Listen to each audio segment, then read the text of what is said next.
Hi guys, welcome to my channel. Before starting, subscribe and like the videos, it really helps. The content from this video are taken from the web novel and manga series of Mushoku Tensei Jobless Reincarnation. Now please enjoy the video. Volume 9 Chapter 8 Reign of the Forest, First Part 1 Evening. In the student council room, Ariel was quietly thinking about the strategy, thinking that some amount of drastic measures were necessary, and even though she actually went to the point of destroying the dorm as a camouflage, for it to still end in failure. Sylphy was waiting for Ariel's words with a meek face. "You didn't do the yobai, night crawling." "There's no way I could do that," Sylphy yelled in response to Luke's words. It's a secret that she hesitated over it considerably and then was too afraid in the end. Luke shrugged his shoulders with a sigh after being yelled at. It seems he knew that it would end up like this. "Luke, what do you think?" "About what?" "About Rudeus' actions," Ariel was thinking. All of the preparations should have been in place. However, they failed. "I don't think it was by chance. I'm sure. Even if it came to light that we were feigning the accident, you can feel the intention that it was a necessity to prevent it before it happens. We did say it is in part because Sylphy is dense, but that's not all. I can feel an intent behind his actions. In the first place, for that much of a master to not wake up or make any reaction in response to her getting up and laying down on the bed all night long, is something that can't happen. I wonder why he didn't say anything. After all, is it my fault?" Rudeus declared that he didn't want any hostility between Ariel and himself. "I don't understand the reason though. It could be that in his eyes, Ariel looks powerful. Similar to how Ariel is more cautious and afraid of Rudeus than necessary. I have no intention of any hostility with Rudeus Garrett as well. Mutual love, isn't it?" After making a joke that can't be laughed at in her heart, Ariel let out a sigh. After all, it seems like the best method we can do is somehow or other get him to remember the person known as Sylphy. Now, at this point, I'm sure the other side has already forgotten. After hearing Luke's words, Ariel gave it some thought. Certainly, the probability that he's forgotten is high. The time when Rudeus and Sylphy separated was 8 years ago. If there's 8 years, then people can start to forget about people. At the very least, it seems this past year, Sylphy hadn't heard the words Sylphy from Rudeus' mouth. If that's the case, then the probability that he'd forgotten the very existence of the one known as Sylphy is high. I wonder what can be done to make him remember. Ariel used herself as a precedent and tried thinking about it. Even I don't think I can remember the names of maids that attended to me 8 years ago. However, there are several that I can remember. For example, Lilia. She was already gone by the time I reached the age of matter and mind, but I remember well how she fought before my eyes for my sake.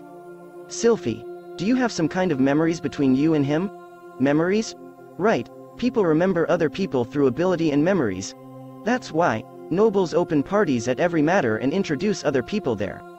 Piling up words of flattery, dancing for the first time with difficult dance moves, trying to leave at least a bit of an impression. Since there are a lot of nobles, just having only met them, it's easy to forget them soon after. Sylphy's ability is easy to remember. Using chantless magic, even across the world there's only a handful of individuals. People who can use it at Sylphy's and Rudeus' age are almost none. However, even then Rudeus couldn't remember it. Why, I wonder? This was something that Ariel and the others could never come to a conclusion about. First is that in regards to his previous life, he lived the life of a loser. He had the awareness that because it was something he could do, any number of other people could easily do it as well. Another one was because of the existences known as Rijerd, Kishirika, Orsted, and Batagati. After meeting overwhelmingly strong people like this, he ended up coming to possess a recognition that there are countless people in the world more amazing than himself. And concluded that there are a reasonable number of chantless magic users out there. And finally there's Ariel's existence, rather than some average person out there using chantless magic. The guard of a princess used chantless magic. That fact caused his recognition to come to an incorrect conclusion. If it's the guard of a princess, then I'm sure they can do that much. Memories, I did tell the story about how I was bullied, right? Yeah, I did hear about how you were bullied over the color of your hair. Incidentally, Sylphy never informed them that her previous hair color was green. She thought if they were to know that it was green, the princess and Luke might look at her with strange eyes. It's not as if she doesn't trust them. Just, she was afraid. Therefore, she said her hair was white from the time she was born. She'd continue to say it like that. It's difficult to correct a lie once it's been told. Blessed as it is, her hair that had turned white, never returned to its previous color. I met with Rudy at the time when he saved me, it's the #1 memory to me. I guess so. Ariel thought about it. Having hoodlums attack Sylphy, and Rudeus will save her from that. Such a strategy. For a period of time, it was a hand Luke played out often. He has the know-how. Nevertheless, there's a problem. Sylphy is strong. Right now she's turned into this miserable state, but when it comes to battle her judgment is fast and precise. Most likely, if it was any hoodlum around here or there, she might kill them. Rudeus as well, in regards to Fitz's strength, he should recognize it to some extent. Such a paid hand that could drive that Sylphy into a corner. I wonder if there is one. There is. Currently, there's an adventurer group that's strong in fights, the clan, Thunderbolt, in this town. If you pile up enough money to pay them, then hiring them is possible, I'm sure. However, I've heard rumors of their friendship with Rudeus.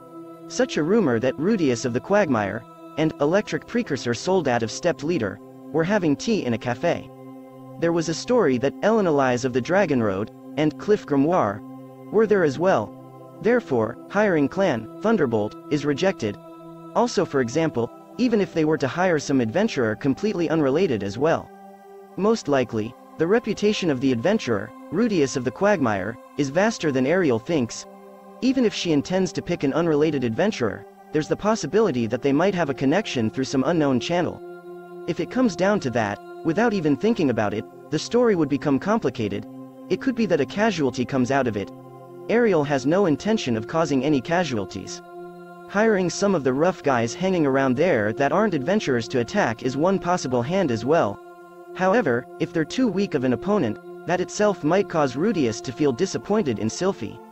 That is fine if it creates a connection with the feeling of, I will protect you, but in regards to the reliable senpai image that Sylphy built up of herself, the probability that it would have a reverse effect is high. She should avoid things that might lower Sylphy's stock as much as possible. Let's go with that kind of policy. Then, having her attacked by some hoodlums is rejected. Aren't there any other memories? There's one more. While remembering, Sylphy's face turned red. In the beginning Rudy thought I was a boy, but when we were practicing magic it started raining. It came down to where we were going to enter the bath at Rudy's house, but Rudy, forcefully tried to strip me. After saying it up to there, Sylphy looked towards Luke. After receiving that glance, Luke stayed quiet and covered his ears. He's a man who can read the mood. That is, he pulled down my panties as well. Then, it was seen, at least, that I was a girl, he found out. After that Rudeus was down for a short while until Sylphy talked to him. Incidentally, the talk after that Ariel had already heard previously. Therefore, Ariel nodded with an I see now. I'm sure the reason why Rudeus doesn't try to expose Fitz's true identity is because he has such a past. Even if he doesn't remember things about Sylphy, I'm sure he unconsciously remembers that nothing good will come from forcefully exposing someone's true identity. Simultaneously, I thought that there's nothing else than this. We'll create the same situation and have him strip Sylphy by his own hands. I understand. Then, let's go with that. A king's word is more than another man's oath. Luke, remove your hands from your ears. I'll talk about the strategy from here on out. However, there Ariel suddenly remembered. The degree to which Sylphy is cowardly. If we don't do something about this, I'm sure it'll end with the same result. Before that I want to confirm one thing. Yes. Sylphy, what do you want to become with Rudeus? After being asked, Sylphy thought about it. How does she want to become with Rudeus? What does she want to do? She feels she wants to be together. She possesses love for him. She always liked him. She always had specific delusions, right? For example, the lifestyle after marrying Rudy. The house that comes out in her imagination is the house Rudy lived at in Buina village. They're living in a house similar to that. They sleep in the same bed. When she wakes up in the morning, Rudy is sleeping next to her. Rudy says good morning and gives her a kiss. Rudy changes soon after and goes to do his morning training. She makes food downstairs. It's the wife's job to make breakfast. It's fine if breakfast isn't all that extravagant. However, since Rudy is a person who eats steadily, it's better to make a good quantity. Around the time breakfast is done, Rudy returns home. And then, they eat breakfast and he says it's delicious again today, or he might not. Rudy will become totally absorbed in eating it and Sylphy will watch over that smiling. If she hears the voice for seconds, Sylphy will serve it. After breakfast ends Rudy will go to work. She sees him off after giving him an obento. Sylphy as well heads off to the place where Princess Ariel is. Both working, similar to Rudy's parents. She doesn't seem to have made any assumptions as to what Rudeus' job would be, but for a delusion that kind of thing is just within the margin of error. After Sylphy's job ends and she returns home, she plans to ambush Rudy in the entry hall. Rudy discovers Sylphy, makes a strained laugh and wipes away the snow piling up on his shoulders, then embraces her. The two then enter the house and light up the fireplace. The bath preparations end soon after. After cleansing her body, she prepares dinner. During preparations, Rudy is in front of the fireplace, maybe creating a doll. They eat dinner together. Different than breakfast, Rudy is talkative. Something happened at work today, such things happen. All of it is something amazing beyond what Sylphy can imagine. Sylphy honestly says it's amazing while giggling. After dinner ends, they get comfortable together on the sofa in front of the fireplace. Sylphy closely snuggles up to Rudy. Rudy's arms are wrapped around Sylphy's shoulders. There are some days where they chat and some where they say nothing as well. Just, for a short time their gazes meet. Their faces gradually get closer. And then an easily imagined silhouette. Rudy puts out the fire in the fireplace, picks up Sylphy and carries her towards the bedroom. Rudy occasionally says indecent things, so he might ask, how many children would be good? Then I would become indecent as well and answer, oh Rudy, how many do you want me to have? Rudy chuckles and answers, a lot I wonder, while taking my clothes off. Then I giggle as well and say, then, let's do it a lot, as if that would happen. As if that would happen. Cough, ha. After Ariel's cough, the delusions were aborted. Sylphy was bright red as she played with her ears and hid her face. After Ariel saw that look, she quietly said it. That delusion, please try replacing yourself with another woman and think about it. In the delusion, the one who took her place as the wife becomes Nanahoshi. Sylphy has entered into the position of peeking in on their love affair from the window of the house next door. Rudy and Nanahoshi realize Sylphy is looking, suddenly laugh, then close the curtains. You don't like that, right? I don't like it. Very good. Ariel seriously nodded and said it. Sylphy, this strategy depends on the effort you put into it. Wah, yes. Ariel thought, this might still not be enough, and then she let out an explosive statement. Cowardly failures like last night won't be forgiven. If you repeat the same thing, we will never help you again. No, that still isn't enough, is it? In my name as Asura Kingdom's second princess, Ariel Animoy Asura, hereafter I will forbid any contact with Rudeus Wife. Naturally, it's just a means. However, those words made Sylphy swallow deeply. After Ariel confirmed that, she added one more line. Do it seriously.